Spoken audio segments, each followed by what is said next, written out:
Welcome to టీసెట్. ఈ వీడియోలో మనం ప్రభుత్వ పథకాలు గవర్నమెంట్ స్కీమ్స్ గురించి డిస్కస్ చేసుకోబోతూ ఉన్నాం. ప్రతి స్కీమ్ నుంచి కూడా అంటే ఇక్కడ ఏ ఎగ్జామ్ జరిగినా కానీ, ఏ కాంపిటేటివ్ ఎగ్జామ్ జరిగినా కానీ, అది సెంట్రల్ కావచ్చు, స్టేట్ కావచ్చు, స్కీమ్స్ నుంచి ఖచ్చితంగా ఒకటి లేదా అంతకంటే ఎక్కువ క్వశ్చన్స్ అయితే ఖచ్చితంగా వస్తూ ఉన్నాయి.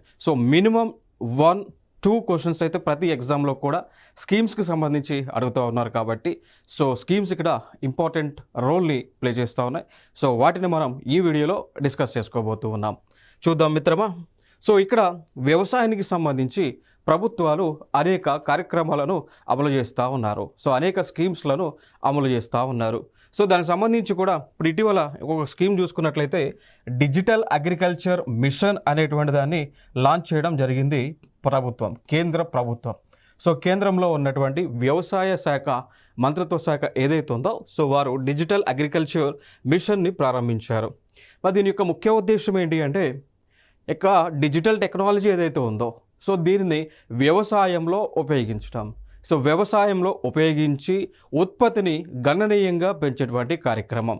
దానికి సంబంధించి మరి బడ్జెట్ని కేటాయించింది ప్రభుత్వము 2,817 కోట్ల రూపాయలను కేటాయించడం జరిగింది.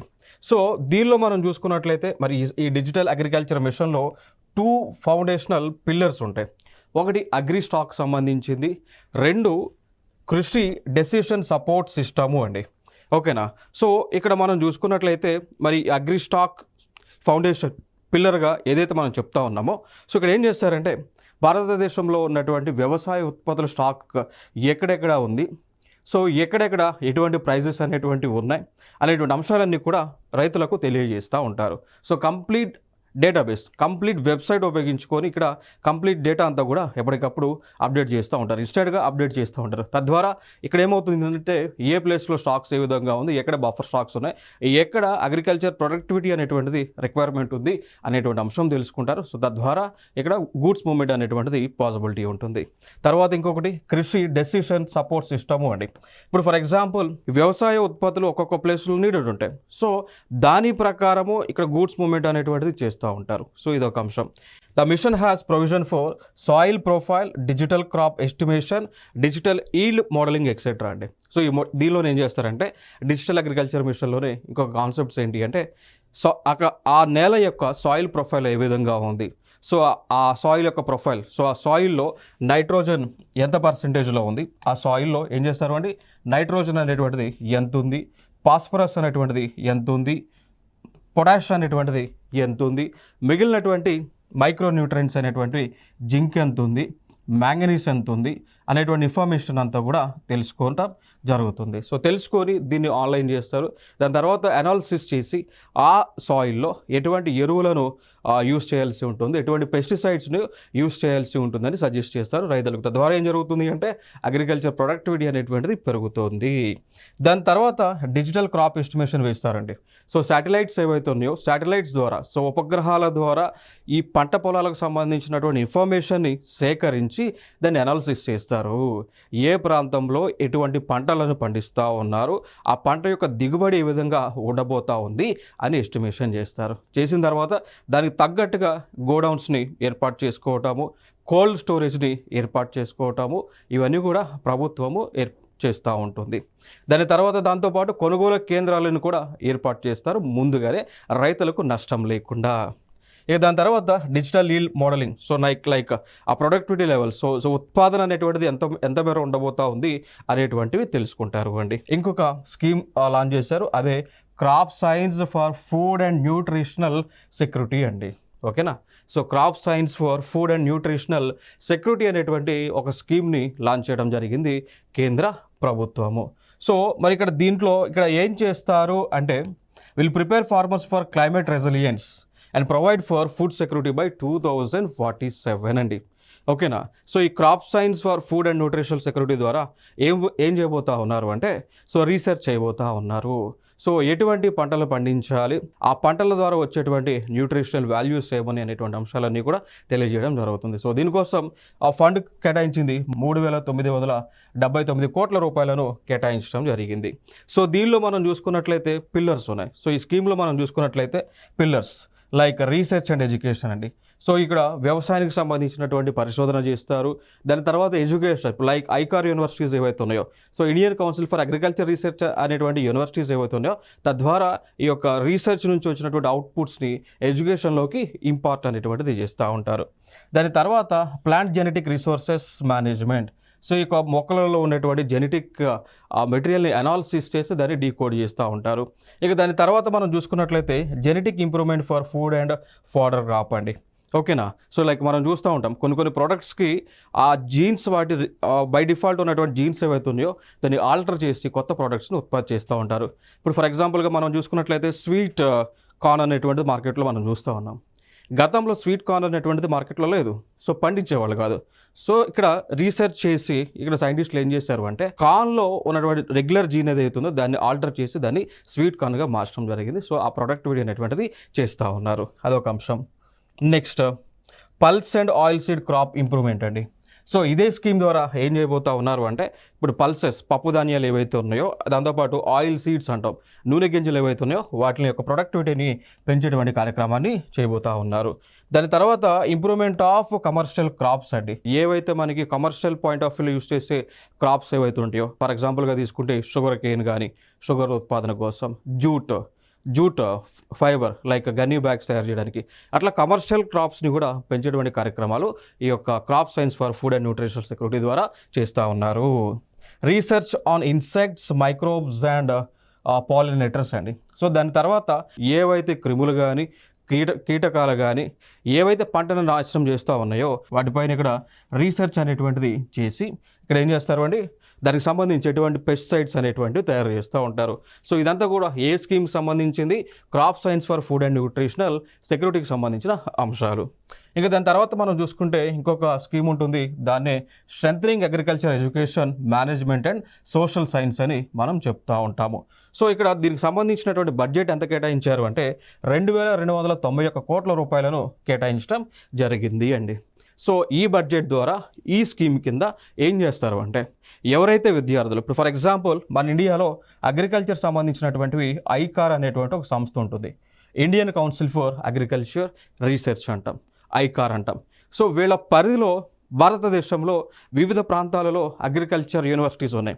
ఇప్పుడు ఫర్ ఎగ్జాంపుల్గా మనం తీసుకున్నట్లయితే so professor Jaishankar agriculture university అనేటువంటిది రాజేంద్ర నగర్లో ఉంది. క్లియర్ కదా. సో ఇది ఐకార్కి సంబంధించిన యూనివర్సిటీనే కదా. ఇంకా దాని తర్వాత ఇంక ఫర్దర్గా ఇప్పుడు ఫర్ ఎగ్జాంపుల్ పంజాబ్లో చూసుకుంటే లూధియానా ప్రాంతంలో పంజాబ్ అగ్రికల్చర్ యూనివర్సిటీ ఉంటుంది. ఆంధ్రప్రదేశ్లో మనం చూసుకున్నట్లయితే like NG Ranga agriculture university ఇవన్నీ ఉంటాయి. ఇవన్నీ కూడా ఐకార్ పరిధిలోనే ఉన్నటువంటి విశ్వవిద్యాలయాలు. సో ఈ స్కీమ్ ద్వారా ప్రభుత్వం ఏం చేయబోతా ఉన్నది అంటే ఈ ఫండ్ను ఉపయోగించుకొని అక్కడ పరిశోధనలు చేయడానికి ఆస్కారం అనేటువంటిది కల్పిస్తూ ఉంది ప్రభుత్వం. ఓకేనా. సో కొత్తగా రీసెర్చ్ చేస్తారు, దాని రీసెర్చ్ నుంచి ఏదైతే అవుట్పుట్ వస్తుందో సో దాన్ని రియల్గా ఇంప్లిమెంట్ చేస్తుంది ప్రభుత్వం ఈ స్కీమ్ ద్వారా. సో ఇంకొక స్కీమ్ వ్యవసాయానికి సంబంధించిన ఇంకొక స్కీమ్ మనం చూసుకున్నట్లయితే sustainable live stock health and production అని పిలుస్తూ ఉంటాం. సో ఈ స్కీమ్ యొక్క ముఖ్య ఉద్దేశం ఏంటి అంటే భారతదేశంలో ఉన్నటువంటి పశువులు ఏవైతే వ్యవసాయానికి వాడతారో, ఏదైతే పాల ఉత్పత్తి కోసం వాడతారో వాటి యొక్క డెవలప్మెంట్ కోసం ప్రభుత్వం ఈ స్కీమ్ లాంచ్ చేశారు. దీనికోసం కూడా 1702 కోట్ల రూపాయలను కేటాయించడం జరిగింది అండి. సో దీనిలో ఏం చేస్తారు అంటే ఈ యొక్క పశువులు ఏవైతే ఉన్నాయో, అనిమల్స్ ఏవైతే ఉన్నాయో, వెటర్నరీకి చెందినటువంటి అనిమల్స్ ఏవైతే ఉన్నాయో వాటిపైన పరిశోధన చేసి వాటి యొక్క ఆరోగ్యం ఏ విధంగా ఉంది, సో ఎటువంటి ఆ disease like foot mouth disease అంటాం, పశువులకి జనరల్గా ఫుట్ అండ్ మౌత్ డిజీజ్ వస్తూ ఉంటాయి. సో అట్లాంటి వ్యాధులు ఏ విధంగా వస్తావు అనే దానికి కారణాలు ఏంటి, వాటిని క్యూర్ చేయడానికి ఎటువంటి చర్యలు తీసుకోవాలి, ఇవన్నీ కూడా ఈ స్కీమ్ కిందనే చేస్తారు అండి. దాని తర్వాత డైరీ ప్రొడక్షన్ సంబంధించి సో పాల ఉత్పత్తికి సంబంధించి పాల ఉత్పత్తిలో తీసుకురావాల్సినటువంటి చర్యలు ఏవైతే ఉన్నాయో అవన్నీ కూడా ఈ ఫండ్ కిందనే ఈ స్కీమ్ కిందనే చేస్తూ ఉంటారు. ఇంకా దాని తర్వాత మనం చూసుకున్నట్లయితే animal genetic resources management production and improvement అండి.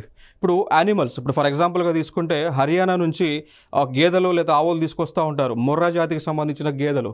సో హర్యానా నుంచి తీసుకొస్తూ ఉంటారు. మన ప్రాంతాల్లో కూడా వివిధ జాతులకు చెందినటువంటి ఆవులు గేదెలు అనేటువంటివి ఉన్నాయి.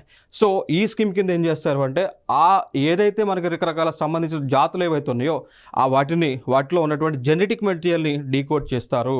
సో ఈ స్కీమ్ కిందనే చేస్తారు అండి. దాని తర్వాత animal nutrition and small nutrient production and development చేస్తారు. సో లైక్ ఇప్పుడు యానిమల్ యొక్క న్యూట్రిషన్, ఫర్ ఎగ్జాంపుల్ పాలలో మనకి హై ప్రోటీన్ వాల్యూస్ రావాలి అనుకోండి, దానికి సంబంధించి ఏం చేయాలనేటువంటి ఆలోచనలు చేస్తారు. ఓకేనా. సో ఇవన్నీ కూడా sustainable live stock health and production management కింద గవర్నమెంట్ ఆఫ్ ఇండియా లాంచ్ చేసినటువంటి స్కీమ్ అండి. ఇక తర్వాత మనం చూసుకున్నట్లయితే ఇంకొక స్కీమ్ ఉంటుంది, sustainable development of horticulture. So మనందరికీ తెలుసు హార్టికల్చర్ అంటే ఏంటి అండి, పండ్ల తోటలను పెంచటము, పువ్వుల తోటలను పెంచటము, స్పైసెస్ని పెంచటము, గార్డెన్స్ని పెంచటము. ఓకేనా. సో ఇవన్నీ కూడా హార్టికల్చర్ కింద వస్తూ ఉంటాయి. సో దీనికి కూడా హార్టికల్చర్ డెవలప్మెంట్ కోసం కూడా కేంద్ర ప్రభుత్వం 1129 కోట్ల రూపాయలను కేటాయించడం జరిగింది. సో దీని యొక్క ముఖ్య ఉద్దేశం ఏంటి అంటే హార్టికల్చర్ ఏవైతే క్రాప్స్ ఉన్నాయో, సో హార్టికల్చర్కి సంబంధించిన క్రాప్స్ ఏవైతే ఉన్నాయో అంటే పండ్ల తోటలో లేదా పువ్వుల తోటలో స్పైసెస్ హబ్స్ ఏవైతే ఉన్నాయో వాటిని డెవలప్మెంట్ కోసం చేస్తారు. ఇంకా ఫర్ ఎగ్జాంపుల్గా తీసుకుంటే జనరల్గా మనకి ఎక్కువగా ఈ రబ్బర్ అనేటువంటిది ఎక్కువగా పండిస్తూ ఉంటారు. రబ్బర్ కానీ బ్యాంబోస్ కానీ మిగిలినటువంటి క్రాప్స్ యొక్క డెవలప్మెంట్ ఈ స్కీమ్ కింద చేస్తారు అంది. దాని తర్వాత వెజిటేబుల్ కూరగాయలు పండించేటువంటిది కూడా మనకి హార్టికల్చర్ పరిధిలోకే వస్తూ ఉంటుంది. సో వెజిటేబుల్స్ కానీ ఈవెన్ మష్రూమ్స్ కానీ, దాని తర్వాత మెడిసిన్స్కి సంబంధించినటువంటి మెడిసినల్ ప్లాంట్స్ కానీ, అరోమాటిక్ ప్లాంట్స్ కానీ, స్పైసెస్ కానీ, చిన్న చిన్న ప్లాంటేషన్ మొక్కలు లైక్ ఇవన్నీ కూడా హార్టికల్చర్ పరిధిలోకి వస్తాయి. సో ఇట్లా డెవలప్మెంట్ చేయడానికి ప్రభుత్వం తీసుకొచ్చినటువంటి పథకమే సస్టైనబుల్ డెవలప్మెంట్ ఫర్ అగ్రికల్చర్ అనేటువంటిది. దాని తర్వాత ఇంకొక స్కీమ్ ఉంది, strengthening of Krishi Vigyan Kendras with an outlay of 1202 crores అండి. సో ఇక్కడ మన భారతదేశంలో చూసుకున్నట్లయితే వివిధ ప్రాంతాలలో కృషి విజ్ఞాన కేంద్రాస్ కేవీకేస్ అనేటువంటివి కేంద్ర ప్రభుత్వం ఏర్పాటు చేయడం జరిగింది. సో ఈ కేంద్ర ప్రభుత్వం ఏర్పాటు చేసినటువంటి కృషి విజ్ఞాన కేంద్రాస్లో ఏం చేస్తారు అంటే రైతులకు సంబంధించి ఎట్లా డెవలప్మెంట్స్ తీసుకురావాలి, ఎటువంటి పంటలను పండించాలని వీరు అవేర్నెస్ క్యాంప్స్ పెడుతూ రైతులకు సజెషన్స్ అనేటువంటివి చేస్తూ ఉంటారు. ఓకేనా. సో వీళ్ళు గ్రామీణ ప్రాంతాల్లో సెంటర్స్ని ఏర్పాటు చేసుకోవడం జరిగింది. ఇప్పుడు ప్రభుత్వం ఏం చేసింది, వీటిని ఇంకా డెవలప్మెంట్ చేయబోతూ ఉంది. దాని తర్వాత ఇంకొక అంశం మనం చూస్తే national natural resource management with an outlay of 1115 crores అండి. సో న్యాచురల్ రిసోర్సెస్ సంబంధించి సహజ వనరులను అభివృద్ధి చేయడానికి కూడా ప్రభుత్వము ఇక్కడ మనకి అదే యొక్క సహజ వనరుల యొక్క మేనేజ్మెంట్ కోసం కూడా ప్రభుత్వము 1115 కోట్ల రూపాయలను కేటాయించడం జరిగింది. సో ఇవన్నీ కూడా రీసెంట్గా వ్యవసాయానికి సంబంధించి రైతుల కోసం ప్రభుత్వం లాంచ్ చేసినటువంటి పథకాలు. సో ఇవి కాకుండా ప్రొమినెంట్ స్కీమ్స్ ఉన్నాయి. లైక్ మనం చూసుకున్నట్లయితే ప్రధానమంత్రి కిసాన్ అనేటువంటి ఒక ఇంపార్టెంట్ స్కీమ్ అయితే ఉన్నది. క్లియర్ కదా. సో దీని యొక్క ఫుల్ ఫామ్ కూడా మనకి చాలా ఇంపార్టెంట్, నేర్చుకోవాలి. సో పిఎం అంటే జనరల్గా బై డిఫాల్ట్ ప్రధానమంత్రి. కిసాన్ అంటే దీని యొక్క ఫుల్ ఫామ్ చూస్తే కిసాన్, కేఐలో కిసాన్, ఎస్ అంటే సమ్మాన్, ఎస్ అంటే సమ్మాన్, ఎన్ అంటే నిధి అండి. ఓకేనా. సో కేంద్ర ప్రభుత్వము మినిస్ట్రీ ఆఫ్ అగ్రికల్చర్ ద్వారా కేంద్ర ప్రభుత్వం ప్రతి సంవత్సరము కూడా రైతులకు 3 విడతలలో 6,000 రూపాయలను ఇస్తూ ఉంది అండి. సో ఈ 3 విడతలలో సో ఒక్కొక్క విడతలో 2,000 రూపాయల లెక్క. సో 2000 2000 2000 2000 సో ఈ విధంగా సో కేంద్ర ప్రభుత్వం రైతులకు, భారతదేశంలో ఉన్నటువంటి రైతులందరికీ కూడా ఎవరికైతే పట్టాలు కలిగి ఉంటాయో సో వారందరికీ కూడా ప్రతి సంవత్సరం 6,000 రూపాయలు 3 విడతలలో ఇస్తూ ఉన్నారు. 2,000 2,000 2,000 ఫర్ ఎగ్జాంపుల్గా తీసుకుంటే ఈ 2,000 వచ్చేసి మే నెలలో ఇస్తూ ఉన్నారండి. సో ఎప్పుడైతే మనకి ఖరీఫ్ సీజన్ అనేటువంటిది స్టార్ట్ అవుతుందో భారతదేశంలో ఆ టైంలో 2,000 ఇస్తూ ఉంది కేంద్ర ప్రభుత్వం. దాని తర్వాత మే నెల అయిపోయిన తర్వాత లైక్ మనకి జనవరిలో ఇస్తూ ఉన్నారు. సో జనవరిలో 2,000 రూపాయలను ఇస్తూ ఉన్నారు. దాని తర్వాత ఇది కొంచెం అటు ఇటుగా అవుతూ ఉంటుంది. మార్చ్ ఆ టైంలో మిగిలినటువంటి డబ్బులను ఇస్తూ ఉన్నారు. సో ఇక్కడ ఈ 2000 మేలో కానీ జూన్లో కానీ కేంద్ర ప్రభుత్వం ఇస్తూ ఉంది అండి. ఓకేనా. సో ఈ విధంగా అయితే ఇస్తూ ఉన్నారు. సో దీనికి తోడు రాష్ట్ర ప్రభుత్వాలు అడిషనల్గా కొంత అమౌంట్ ఇస్తూ ఉన్నారు. ఓకేనా. సో రాష్ట్ర ప్రభుత్వాలు రైతు భరోసానో లేకపోతే ఇంకొక పేర్లతో వివిధ రాష్ట్రాల్లో లైక్ ఒడిశాలో కలి అనేటువంటి పేరుతో ఈ అమౌంట్కి అడిషనల్గా కొంత అమౌంట్ని అయితే ఇస్తూ ఉన్నారు. ఓకేనా. సో ఇది ఇక్కడ ఇంపార్టెంట్ అయినటువంటి అంశాలు. ఇక దాని తర్వాత ఇంకొక స్కీమ్ మనం చూసుకున్నట్లయితే ఉన్నతి 2024 అనేటువంటి స్కీమ్ అండి, కేంద్ర ప్రభుత్వం లాంచ్ చేయడం జరిగింది. సో ఈ స్కీమ్ యొక్క ముఖ్య ఉద్దేశంలోకి వెళ్లే ముందు స్కీమ్ యొక్క ఫుల్ ఫామ్ చూస్తే మనకి ఆ స్కీమ్ యొక్క ముఖ్య ఉద్దేశం అర్థమవుతుంది. చూడండి ఇక్కడ. So Uttar Purva transformative industrialization scheme. So Uttar Purva, so it related to north east, ఈశాన్య రాష్ట్రాలకు సంబంధించినటువంటి ఇండస్ట్రియలైజేషన్ స్కీమ్ అండి. ఓకేనా. సో ఇది కేంద్ర ప్రభుత్వం లాంచ్ చేయడం జరిగింది. సో ఇది 2024 నుంచి దాదాపు 2034 వరకు కూడా ఈ స్కీమ్కి సంబంధించి ఇంప్లిమెంటేషన్ జరుగుతూ ఉంటుంది భారతదేశంలో ఈశాన్య రాష్ట్రాలు అనగా అస్సాము, మణిపూరు, మిజోరాము, త్రిపుర లాంటి రాష్ట్రాలలో. ఓకేనా. సో మయన్మార్ అనేటువంటిది ఇంకొక దేశం, మన పక్కనే ఉన్నటువంటి దేశం. ఓకే. సో ఇక్కడ ఈశాన్య రాష్ట్రాలపైన ఫోకస్ చేసి ఈ స్కీమ్ని కేంద్ర ప్రభుత్వం లాంచ్ చేయడం జరిగింది. ఇది ఒక ఇంపార్టెంట్ ఇన్ఫర్మేషన్ ఇక్కడ. So for the development of industries and generation of employment అండి. సో ఆటోమేటిక్గా ఇండస్ట్రీస్ పెట్టారు అనుకోండి, ఏమవుతుంది, ఎంప్లాయ్మెంట్ జరుగుతుంది కదా. సో అది ముఖ్య ఉద్దేశం ఇక్కడ. సో ఈ స్కీమ్ అనేటువంటిది లైక్ మనకి 31/3/2034 వరకు కూడా ఇంప్లిమెంటేషన్లో ఉంటుంది. ఇప్పుడు ఇక్కడ ఏమన్నారు, పైన ఏమన్నారు, 10 years వరకు కదా. 2024లో లాంచ్ చేశారు కాబట్టి 2034 వరకు కూడా ఈ స్కీమ్ అనేటువంటిది ఇంప్లిమెంటేషన్లో ఉంటుంది.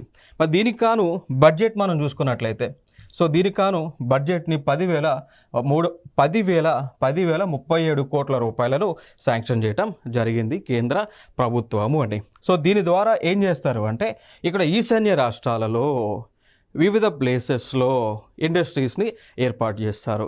సో ఆ ఇండస్ట్రీస్ అనేటువంటివి ఏర్పాటు చేయడానికి కావాల్సినటువంటి సాంకేతిక టెక్నాలజీ అంతా కూడా ప్రభుత్వం అందిస్తుంది.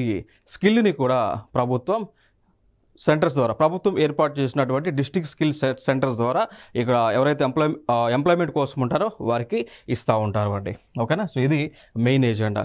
సో కంప్లీట్గా ఈ స్కీమ్ యొక్క ముఖ్య ఉద్దేశం ఏంటి అంటే, ఉన్నతి అనేటువంటి స్కీమ్ యొక్క ముఖ్య ఉద్దేశం ఏంటి అంటే, ఈశాన్య రాష్ట్రాలు ఏవైతే ఉన్నాయో ఆ రాష్ట్రాలలో డెవలప్మెంట్ అనేటువంటిది తీసుకురావడం.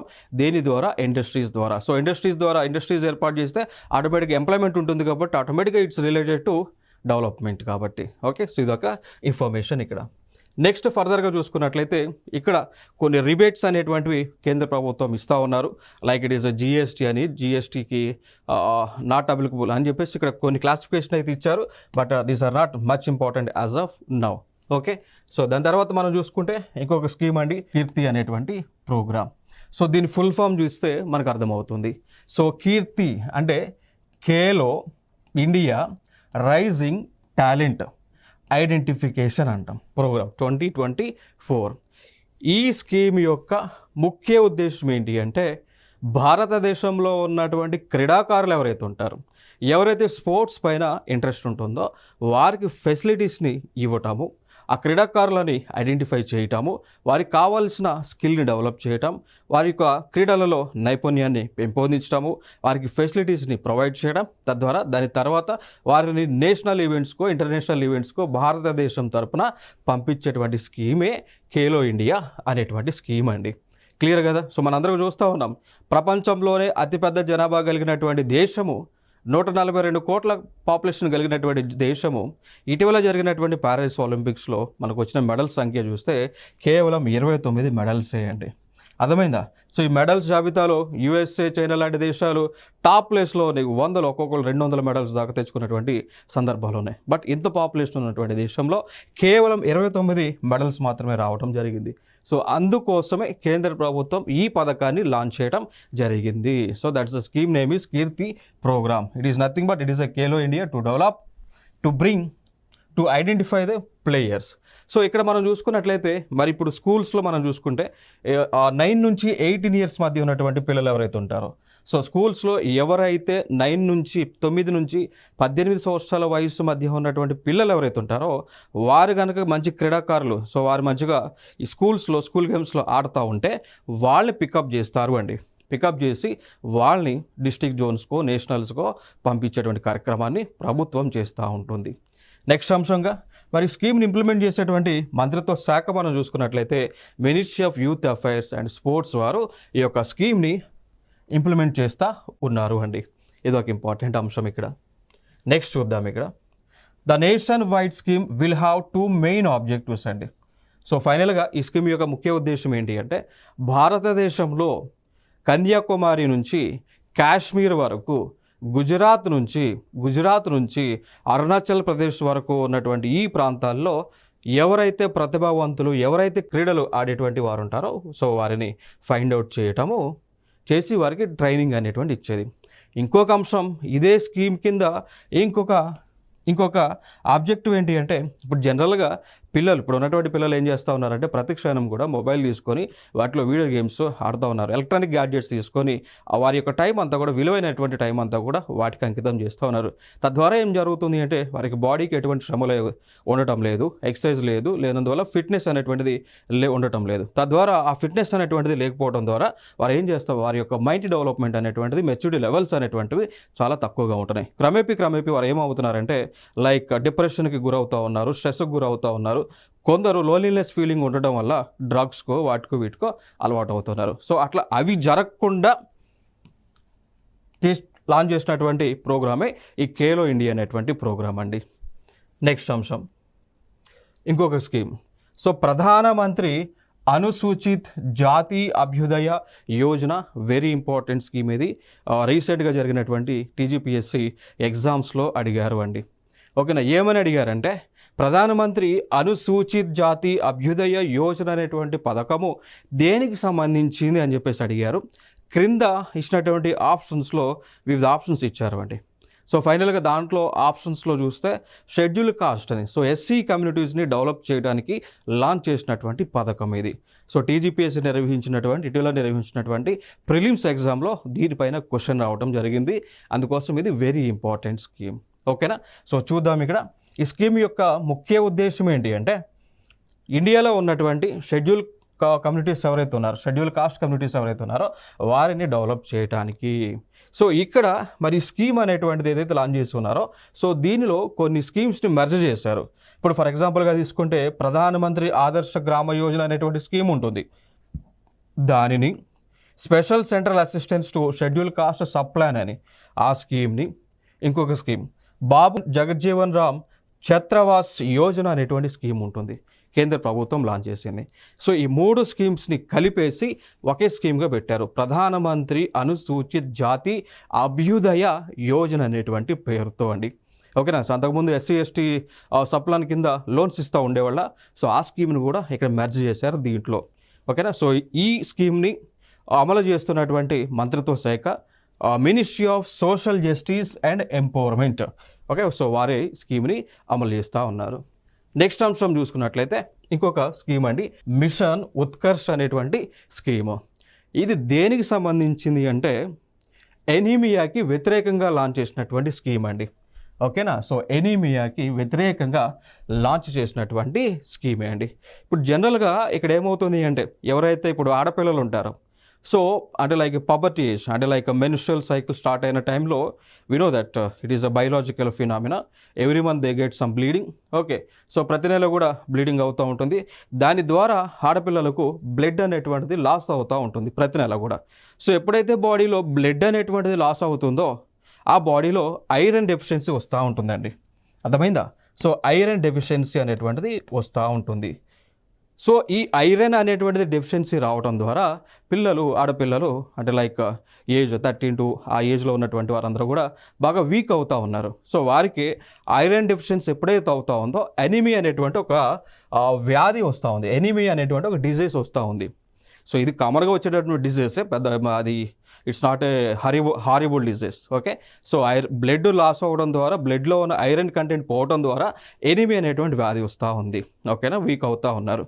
సో దానికి అగెనిస్ట్గానే కేంద్ర ప్రభుత్వం ఏం చేసింది అంటే మిషన్ ఉత్కర్ష్ అనేటువంటి ఒక స్కీమ్ని లాంచ్ చేయడం జరిగింది. ఓకేనా, సో ఇదొక ఇంపార్టెంట్ అంశం. సో దీనికి సంబంధించి ఏం చేస్తారు అంటే ఆడపిల్లలకు ఐరన్ ట్యాబ్లెట్స్ని, ఫాలిక్ యాసిడ్ ట్యాబ్లెట్స్ని, విటమిన్ ట్యాబ్లెట్స్ని, డీవార్మింగ్ ట్యాబ్లెట్స్ని ప్రభుత్వం ఉచితంగా పాఠశాలల్లో అందిస్తూ ఉంది అండి. ఓకేనా, సో ఇది ఇంపార్టెంట్ అంశం. నెక్స్ట్ అంశంగా మనం చూసుకున్నట్లయితే ఈ స్కీమ్లోనే ఏం చేస్తూ ఉన్నారు అంటే వివిధ ప్లేసెస్లో లైక్ ఆస్పిరేషనల్ డిస్ట్రిక్ట్స్ ఏవైతే ఉన్నాయో సో లైక్ మన భారతదేశంలో దాదాపు ఈ ఆస్పిరేషనల్ డిస్ట్రిక్ట్స్ ఏవైతే ఉన్నాయో సో వాటిల్లో ఏం చేస్తూ ఉన్నారు, ఈ యొక్క ముందుగా పైలట్ ప్రాజెక్ట్ కింద ఈ యొక్క మిషన్ ఉత్కర్ష అనేటువంటి ఆ ప్రోగ్రామ్ లాంచ్ చేసి వాళ్ళందరికీ కూడా కావాల్సినటువంటి ఆ మెడికల్ ట్రీట్మెంట్ అనేటువంటిది ప్రభుత్వం ఇస్తూ ఉంది. సో ఇనిషియల్గా మనం చూసుకున్నట్లయితే అస్సాము, ఛత్తీస్గఢ్, జార్ఖండ్, మహారాష్ట్ర, రాజస్థాన్ లాంటి ప్రాంతాలలో ఈ యొక్క స్కీమ్ని లాంచ్ చేయడం జరిగింది. ఇక దాని తర్వాత చూసుకున్నట్లయితే ఇంకొక స్కీమ్ ఉంటుంది, జన్మన్ అనేటువంటి ఒక స్కీమ్ అండి. ప్రధానమంత్రి జన్జాతి ఆదివాసీ న్యాయ మహా అభియాన్ అనేటువంటి స్కీమ్. సో ఈ స్కీమ్ యొక్క ముఖ్య ఉద్దేశం ఏంటి అంటే భారతదేశంలో ఉన్నటువంటి పర్టికులర్లీ వల్నరబుల్ ట్రైబల్ గ్రూప్స్ ఎవరైతే ఉన్నారో వారి డెవలప్మెంట్ కోసం లాంచ్ చేసినటువంటి స్కీమ్ అండి. ఓకేనా? సో వారి డెవలప్మెంట్ కోసం లాంచ్ చేసినటువంటి స్కీమ్.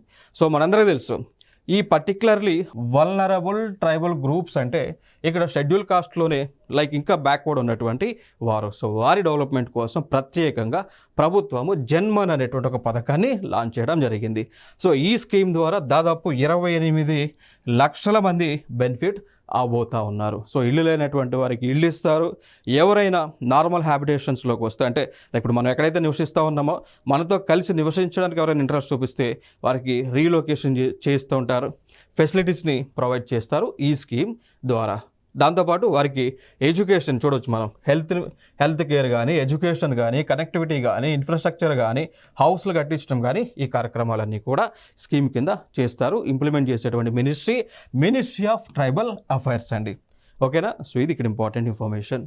ఇంకా దాని తర్వాత చూసుకున్నట్లయితే ఇంకొక స్కీమ్ ఉంటుంది, రాష్ట్రీయ ఉద్యమిత వికాస్ పరియోజన అండి. మరి ఈ స్కీమ్ యొక్క ఉద్దేశం ఏంటి అంటే ఇక్కడ ట్రైనింగ్ ఇస్తారండి. సో ఆ ట్రైనింగ్ ఏంటి అంటే స్కిల్ ట్రైనింగ్ ఇస్తారు. సో దాదాపు 22 వారాల పాటు వారికి స్కిల్ ట్రైనింగ్ అనేటువంటి దాన్ని ఇస్తారు.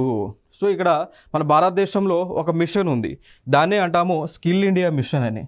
సో ఈ స్కిల్ ఇండియా మిషన్ ద్వారా ట్రైనింగ్ ఇస్తారు, బట్టలు తయారు చేయడము, బుట్టలు అల్లడము, మిషన్ కుట్టేటువంటి ఏదైతే ఉందో సో మిషన్ టైలరింగ్ వర్క్, అట్లా లైక్ హ్యాండీక్రాఫ్ట్కి సంబంధించినటువంటి టైపింగ్, కంప్యూటర్కి సంబంధించిన డిటిపి వర్క్, సాఫ్ట్వేర్ డిజైన్, ఇవన్నీ కూడా నేర్పిస్తారు ఈ ప్రోగ్రాం ద్వారా. ఏ ప్రోగ్రాం?